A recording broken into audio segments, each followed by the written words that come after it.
My name is Jake Morrison, and I used to have a perfectly reasonable job guiding hunters through the Kalahari. Good pay, decent hours, and the only thing trying to kill me was the occasional lion.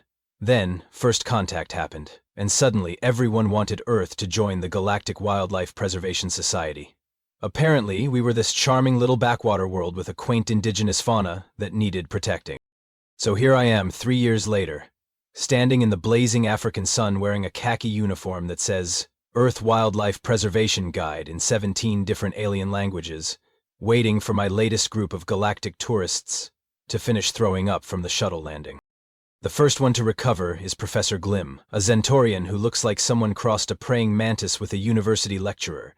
He's got 4 arms, each one clutching a different recording device, and compound eyes that never stop twitching as he takes notes on literally everything. I watched him spend 10 minutes documenting the shuttle door's opening mechanism. Fascinating locomotion adaptation, he says, watching me walk normally. The bipedal efficiency ratios must be extraordinary for such primitive musculature. Right, primitive. I'm already loving this guy. The second alien is Captain Vex, a Korthak military observer who apparently volunteered for this assignment. Korthaks look like what would happen if a rhinoceros decided to stand upright and wear body armor. Vex keeps scanning the horizon like he expects a surprise attack, which honestly shows more survival instinct than most tourists I get. Perimeter appears secure, he announces, hand resting on what I assume is some sort of weapon, though the thermal readings indicate unusual predator activity in Sector 7. That's just a herd of zebras, I tell him. His head swivels toward me with a mechanical whir. Zebras are not listed as predators in the wildlife database. Oh, buddy, you have no idea what you're in for. The third member of our happy little group is Pip, a Floofian who looks exactly like what would happen if someone gave a golden retriever puppy thumbs and the ability to talk. Everything about Pip screams innocent curiosity, from the way she bounces when she walks to how her ears perk up at every sound. Ooh, is that one of the famous earth trees, she asks, pointing at a baobab that's probably older than her entire civilization. Sure is, I say. That particular tree has survived droughts, floods, elephants trying to knock it down, humans trying to cut it down, lightning strikes, and probably a few wars. Professor Glim immediately starts taking notes. Remarkable defensive adaptations for a stationary organism. Yeah, everything on this planet has defensive adaptations, Professor. Some of us just had to get creative about it. I gestured toward our modified safari vehicle, which the Galactic Tourism Board insisted on upgrading with energy shields and emergency teleportation pods. Apparently their insurance rates for Earth tours are through the roof, though nobody bothered to tell me why. Welcome to Earth's moderate-risk wildlife preserve, I announce, using the official designation that makes me want to laugh every time I say it. Also known as Botswana, where we'll be observing some of our planet's more interesting indigenous species. Ha! According to the Galactic Wildlife Database, Professor Glim says, consulting one of his tablets, Earth fauna consists primarily of small to medium-sized herbivores and a few larger omnivores. The threat level is classified as minimal for standard precautions. I pause with one foot on the vehicle's running board. I'm sorry, what database are we talking about? The Standard Galactic Wildlife Classification System, he replies proudly. It's compiled from long-range observations and atmospheric analysis. Very comprehensive. For example, it lists your largest land animals as medium herbivores averaging 2.5 meters in height. Captain Vex nods approvingly. My tactical briefing indicated that local fauna poses negligible threat to properly equipped personnel. I look at these 3 aliens, with their scientific instruments and tactical assessments and comprehensive databases, and I realize that somebody somewhere in the galactic bureaucracy has made a mistake so fundamentally catastrophic that it's almost beautiful. Right, I say slowly. Well, let's go meet some of those medium herbivores, shall we? As we climb into the vehicle, Pip bounces in her seat and asks, "What's the biggest animal we'll see today, Jake?" I start the engine and grin. Oh, that depends. Are we talking about the biggest herbivore, the biggest carnivore, or the biggest thing that might decide you look tasty? The 3 aliens exchange glances. Professor Glim makes a note. There's a difference, Captain Vex asks. I put the vehicle in gear and head toward the elephant corridor, where a family of medium herbivores should be gathering for their afternoon drink. Buddy, I say, on this planet there's always a difference. 20 minutes into the drive we come around a bend and there they are. A family of African elephants just casually strolling across the road like they own the place. Which, let's be honest, they do. I stop the vehicle about 50 meters away and watch Professor Glim's compound eyes nearly pop out of his head. Military says, he says in a voice that's gone up about 3 octaves, is not 2.5 meters tall. The matriarch of the herd turns to look at us, and I swear she's sizing up whether our vehicle would make a good scratching post. She's got to be pushing 4 meters at the shoulder, with tusks that could punch through our supposedly reinforced hull like tissue paper. "Jake," Pip whispers, "why's the medium herbivore so big?" "Well," I say, settling back in my seat, "that's Mama Temba. She's about 40 years old, weighs roughly 6 tons, and has a memory that would put your average galactic computer to shame. She remembers every waterhole, every migration route, and every human who's ever annoyed her family." Captain Vex is frantically scanning his tactical display. "Energy readings indicate significant mass displacement. This creature could easily overturn our vehicle." "Oh, she could do a lot more than that," I tell him cheerfully. "See, elephants are what we call ecosystem engineers. They knock down trees, dig water holes, and basically redesign the landscape wherever they go. That little one there, the baby, he's only 2 tons, but he could still pancake any one of you without breaking stride." Professor Glim is scribbling notes so fast his forearms are blurring. "The database classification system requires immediate revision. These are clearly apex megafauna, not medium herbivores." "Apex?" I laugh. "Professor, elephants are vegetarians with anxiety disorders. Wait until you meet something that actually wants to eat you." As if summoned by my words, we hear it. That low, rumbling grunt that every African guide learns to recognize from a kilometer away. The sound that means you're about to have a very bad day if you're not paying attention. "What was that?" Pip asks, ears twitching in all directions. I look toward the river and spot them. "That, my furry friend, would be hippos. Your database probably has them listed as semi-aquatic plant eaters, right?" Professor Glim consults his tablet. "Correct. Hippopotamus amphibious. Large herbivore, primarily aquatic. Docile temperament." Docile. I have to grip the steering wheel to keep from falling over laughing. "Right. Well, let me introduce you to Africa's actual apex predator." I drive us closer to the river, where a pod of hippos is lounging in the shallows. They look peaceful enough, like giant grumpy bathtubs with legs. One of them yawns, displaying teeth the size of railroad spikes. "Those are some impressive defensive adaptations for a herbivore," Captain Vex observes. "Defensive?" I shake my head. "Captain, those aren't defensive adaptations. Those are people-mashing adaptations. Hippos kill more humans in Africa than lions, leopards, crocodiles, and elephants combined." "Impossible," Professor Glim protests. "They're herbivores. The aggressive tendencies should be minimal." "Tell that to the hippo," I say, as one of the bulls starts moving toward shore. "See, hippos are herbivores the same way humans are omnivores. Technically accurate, but it doesn't tell the whole story. These guys are territorial, aggressive, surprisingly fast, and they have a bite force that can snap a canoe in half." The bull hippo reaches the bank and opens his mouth in what looks like another yawn. The sound that comes out is somewhere between a roar and a chainsaw starting up. "That's not a docile temperament," Pip squeaks.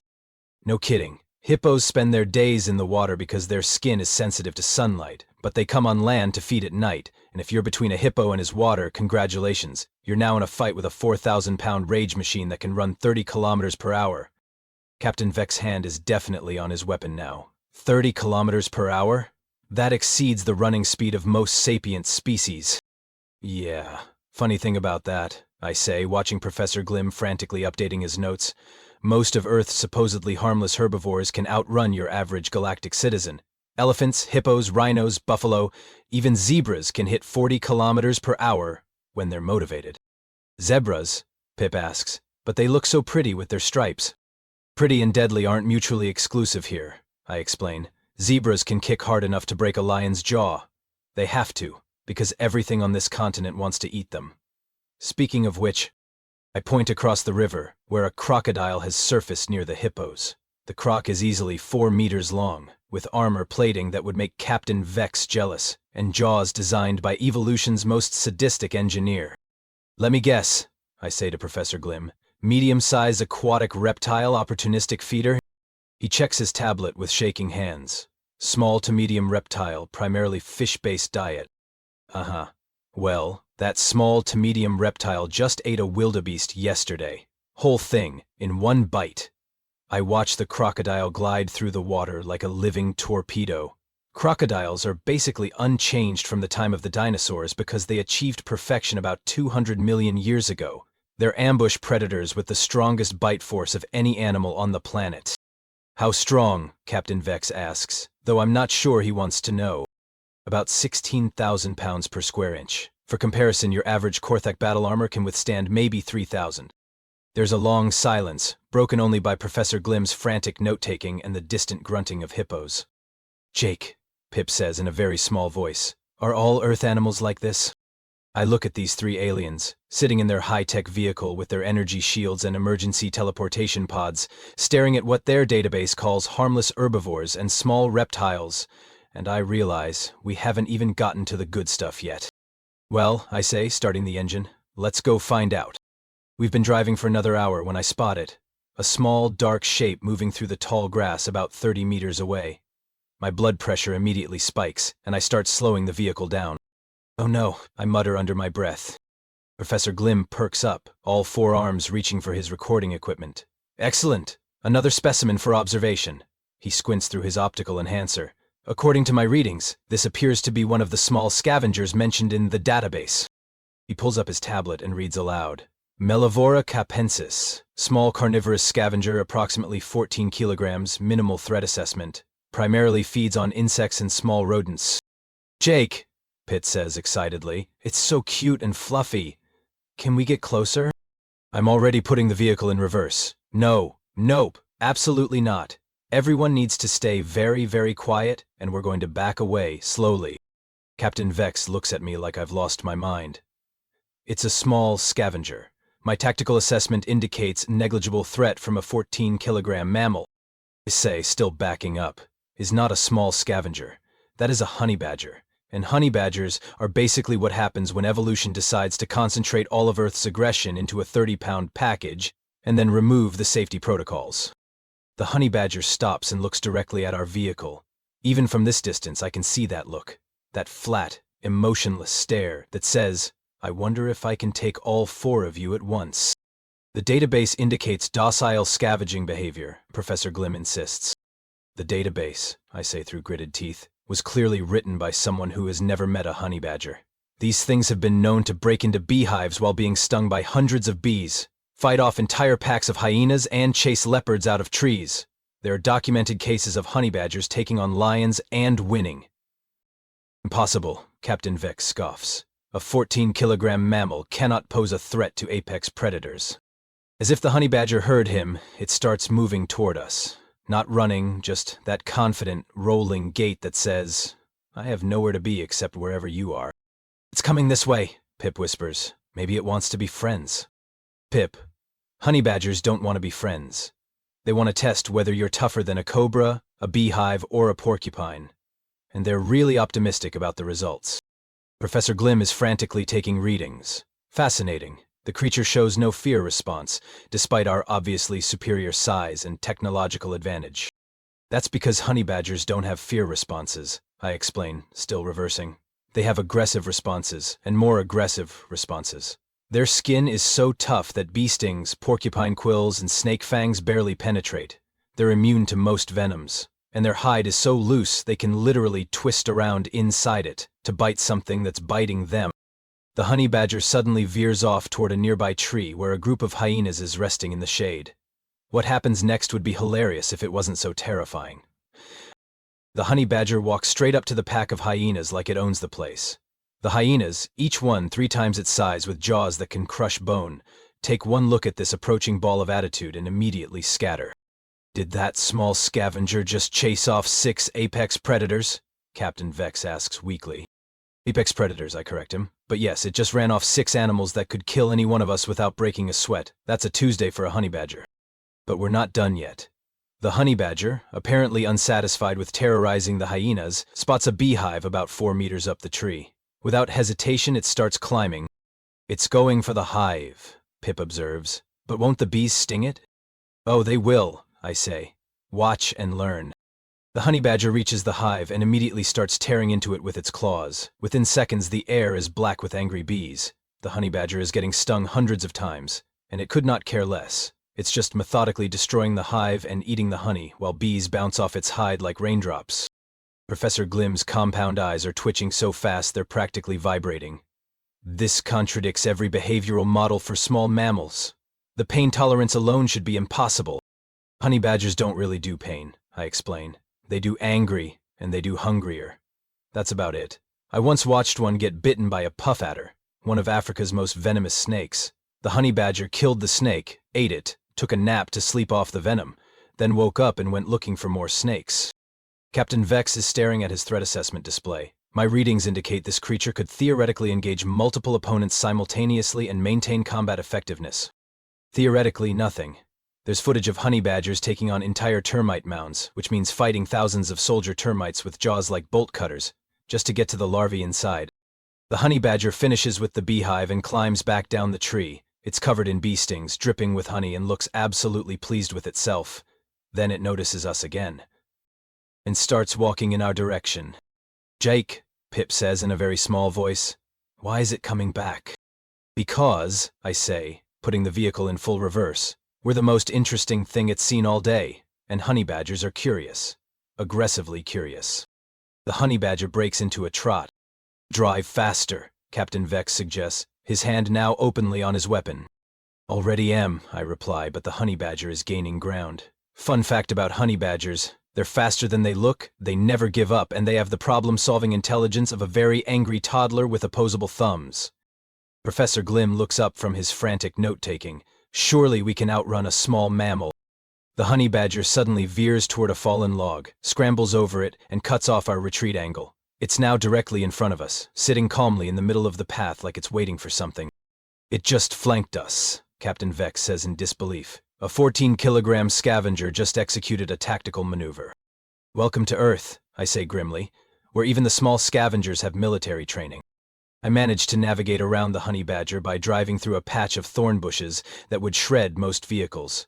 Our energy shields hold, but I can hear the scraping against the hull. The honey badger watches us go with what I swear is amusement, then wanders off to find something else to terrorize. Once we're safely back on the main trail, I stop the vehicle. My 3 passengers are sitting in stunned silence, staring at their various recording devices and tactical displays. Professor Glim is the first to speak, his voice barely above a whisper. "The database is wrong. Catastrophically, fundamentally wrong." "No kidding," I say, pulling out a water bottle. "What gave it away? The elephant that could flip a tank? The hippo that kills more people than actual predators? Or the honey badger that just outmaneuvered a military officer?" Captain Vex is frantically cross-referencing his tactical database with what we've just witnessed. If the small scavengers possess this level of aggression and tactical awareness, what capabilities do the actual apex predators possess? I take a long drink of water and consider how to answer that. "Well, Captain, let's see. You've got your big cats, lions, leopards, cheetahs. Then there's your wild dogs, hyenas when they're in large packs, crocodiles we already met. Oh, and depending on where you are, you might run into Cape buffalo, which are basically 2,000-pound missiles with horns and anger management issues." 2,000 pounds, Pip squeaks. "Give or take. They call them the Black Death for a reason. Cape buffalo have been known to circle back and hunt the hunters. They hold grudges, work in teams, and can charge through vegetation so thick you can't see them coming until they're on top of you." Professor Glim is updating his notes so frantically that 2 of his arms are cramping. This suggests an entire ecosystem built on aggression and predation far beyond normal parameters. Normal for who, I ask? See, this is the thing about Earth.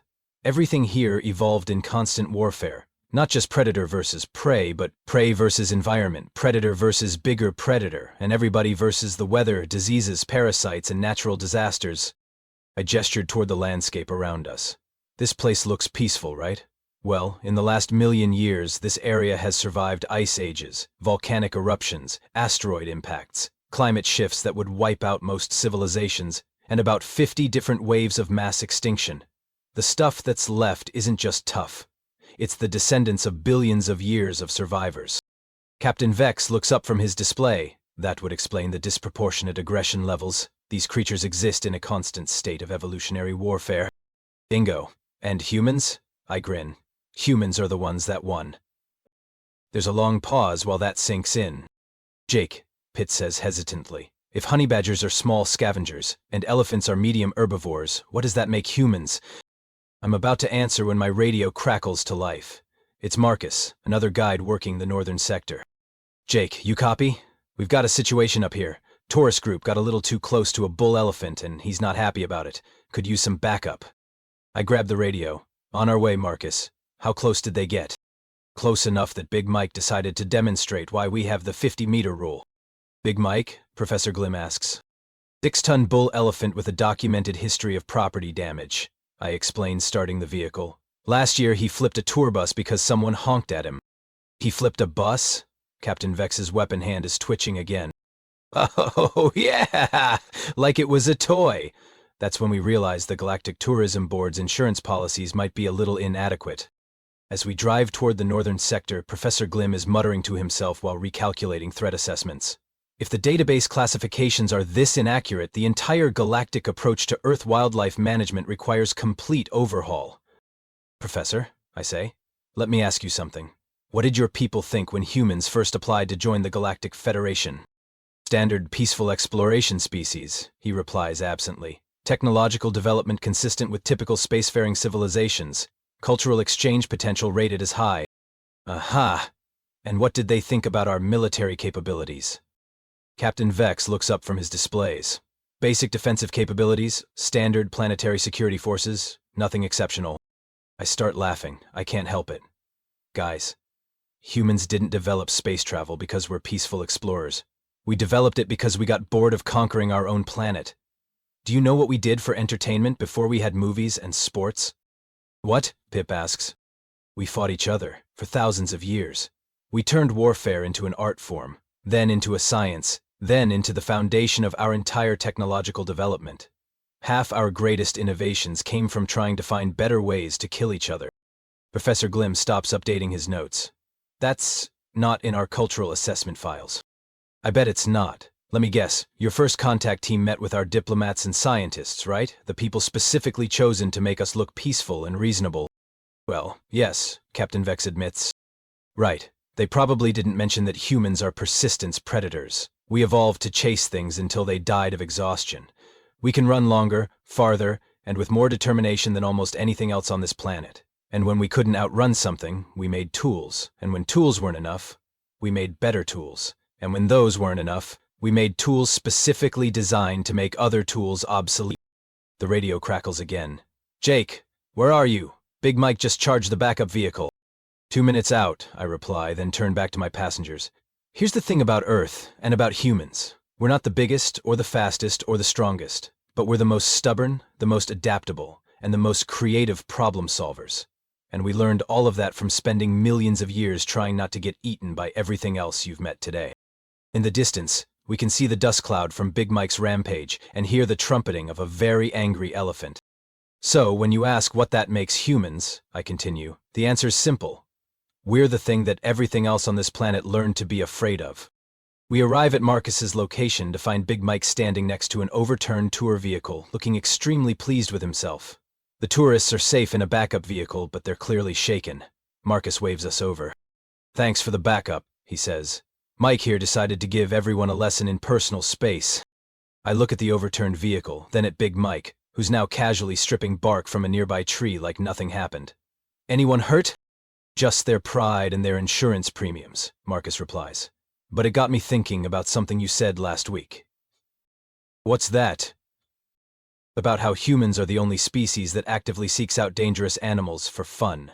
I glance back at my 3 alien passengers who are staring at Big Mike with the kind of respect usually reserved for natural disasters. You know what, Marcus? That's a perfect example. I turn to address Professor Glim, Captain Vex, and Pip. See, other species on Earth have sensible responses to dangerous situations. They run away, hide, or avoid them entirely. Humans? We invented tourism. Tourism? Pip asks weakly. We literally pay money to come out here and look at things that can kill us. We call it fun, and the more dangerous it is, the more we enjoy it. Bungee jumping, mountain climbing, deep sea diving, skydiving. If it can kill you, some human has figured out how to do it recreationally. Professor Glim's note-taker has slowed to a stop. He just stares at me with those compound eyes. You're saying humans actively seek out mortal danger for entertainment purposes? Oh, it gets better. We don't just seek it out, we domesticated the things that were trying to kill us. You see any dogs on your wildlife survey?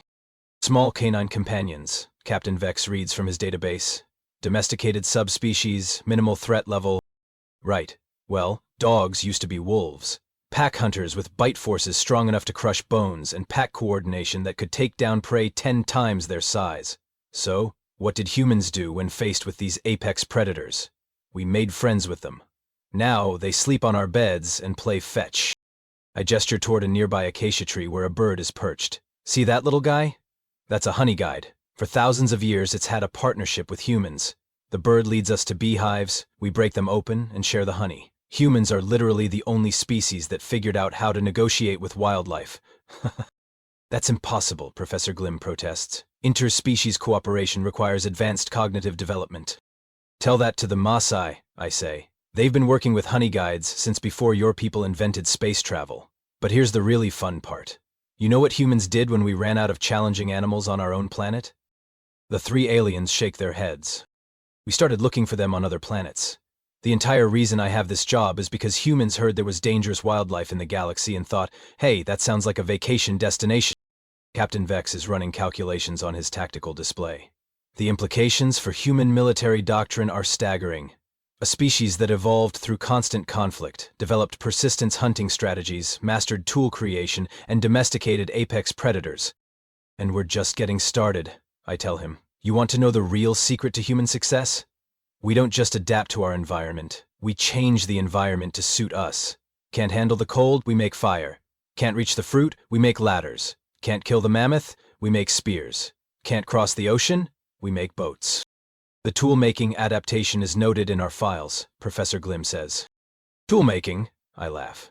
Professor, we didn't stop at tools. We made tools to make better tools. Then we made machines to make tools to make better tools. Then we automated the machines. Humans looked at every problem in the universe and said, I bet I can build something to fix that. Pip's ears are drooping. Jake, you're making humans sound scary. I soften my tone a little. Pip, humans aren't scary because we're cruel. We're scary because we're curious. We see a mountain, we want to climb it. We see an ocean, we want to cross it. We see a problem, we want to solve it. And we never, ever give up. The persistence trait, Captain Vex murmurs. Exactly. You know why humans are good at long-distance running? Because our ancestors would pick out a gazelle and just follow it for hours. The gazelle would sprint away, but humans would keep coming. It would hide, but humans would track it. It would rest, but humans would catch up. Eventually the gazelle would die of exhaustion, and humans would have dinner. Professor Glim makes a strangled noise. That's horrifying. That's Tuesday on the savannah. But here's where it gets interesting. Humans applied that same persistence to everything. Can't figure out fire? Keep trying. Can't understand mathematics? Keep trying. Can't reach the stars? Keep trying. We are literally too stubborn to accept failure. I watch Big Mike lumber away, satisfied with his demonstration of elephant superiority. And the really beautiful part? We learned all of this from living on a planet that was actively trying to kill us every single day. Every day, Pip whispers. Pip, there are spiders here that can kill you. There are plants that are poisonous to touch. There are bacteria in the water that will dissolve your intestines. There are weather patterns that can freeze you, cook you, drown you, or blow you away. And that's just Tuesday. Captain Vex looks up from his display. How did your species survive? By being more stubborn than everything that was trying to kill us, I say simply. And by remembering that the best defense is usually a good offense. The radio crackles again. All units, we've got a situation at the main lodge. Seems like one of the guests wants to know what the most dangerous animal in Africa is. I grab the radio. Tell them we'll be right there to answer that question.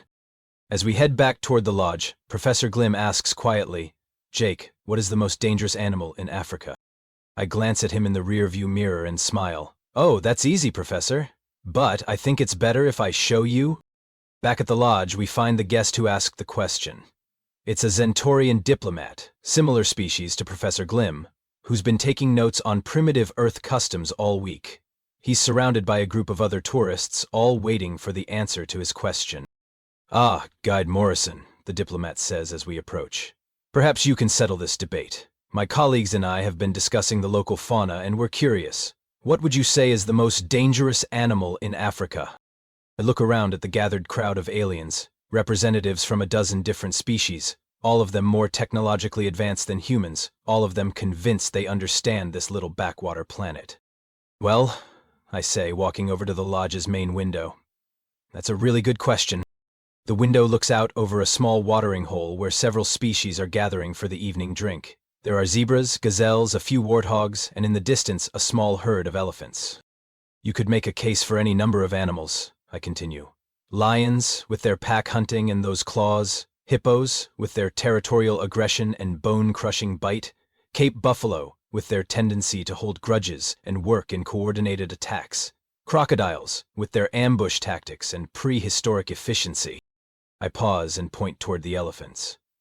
Or you could go with the elephants. 6 tons of muscle and intelligence, with the memory to track down anyone who's ever wronged their family. Professor Glim nods enthusiastically. The megafauna certainly present the most significant physical threat. Or, I say, you could consider the smaller threats, black mambas with venom that can kill you in 20 minutes, mosquitoes, which kill more humans than any other animal through disease transmission, even our friend the honey badger with its complete disregard for its own safety and yours. Captain Vex is following my logic, but you're suggesting there's a more dangerous option? Oh, absolutely. I walk over to another window, one that faces the lodge's front entrance. You see all those animals I mentioned?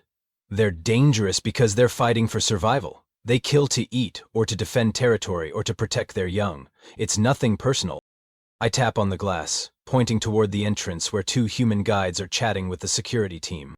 But the most dangerous animal in Africa, I say, is the one that doesn't kill just for survival. It's the one that kills because it's curious, because it's bored, because it wants to see if it can, because it has a problem to solve, and violence seems like the most efficient solution.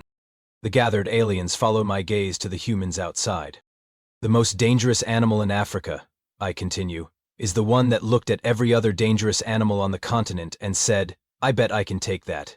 It's the one that turned warfare into an art form, cooperation into a science, and exploration into a compulsion. I turn back to face the group and I can see understanding dawning in their eyes. The most dangerous animal in Africa is the one that figured out how to make fire, tools, and friends simultaneously. It's the apex predator that other apex predators learn to avoid. It's the persistence hunter that never stops hunting, even when it's not hungry. Pip's voice is very small. Humans, I confirm. We're the animal that looked at a planet full of things trying to kill us and decided to kill them first. We're the species that domesticated wolves, negotiated with bees, and turned survival into tourism. The Zentorian diplomat is frantically updating his notes. This changes everything about our cultural exchange protocols. You think? I walk over to the lodge's mirror and point at my reflection. The most dangerous animal in Africa is the one that's been giving you guided tours all week, making jokes about how harmless everything is, while casually mentioning that we used to hunt mammoths for fun. Captain Vex stands up slowly. The peaceful exploration narrative in our first contact files. Was humans being polite? I finish. We didn't want to scare you off before we got to see what kind of interesting challenges the rest of the galaxy had to offer. There's a long moment of silence as this sinks in. Finally, Pip asks, Jake, if humans are so dangerous, why did you join the Galactic Federation? I grin and look out at the African sunset, where the elephants are silhouetted against the orange sky, where somewhere a honey badger is probably picking a fight with something twice its size, and where the circle of life continues its ancient, violent, beautiful dance. Same reason we climbed mountains, crossed oceans, and went to space, I tell her. We got bored of being the most dangerous thing on our own planet. I pick up my radio and call in the day's report. Lodge Control, this is Guide Morrison. Tour completed successfully, no casualties, minimal property damage, and I think our guests have a much better understanding of Earth wildlife classification protocols now. As the aliens file out, updating their databases and recalculating threat assessments, Professor Glim pauses at the door. Jake, he says quietly, one more question. If humans are this dangerous, why are you working as a tour guide instead of, well, conquering things? I look at him and smile. Professor? Who says I'm not? I just conquered 3 misconceptions about Earth fauna, 2 tactical assessments and 1 cultural exchange protocol. And I did it all before dinner. He stares at me for a moment, then nods slowly. I'm updating the wildlife preservation guidelines immediately. Good call, Professor. Oh, and one more thing for your report. Yeah. Next time the Galactic Tourism Board wants to classify Earth wildlife, maybe send someone who's actually been here. The honey badgers would appreciate the honesty.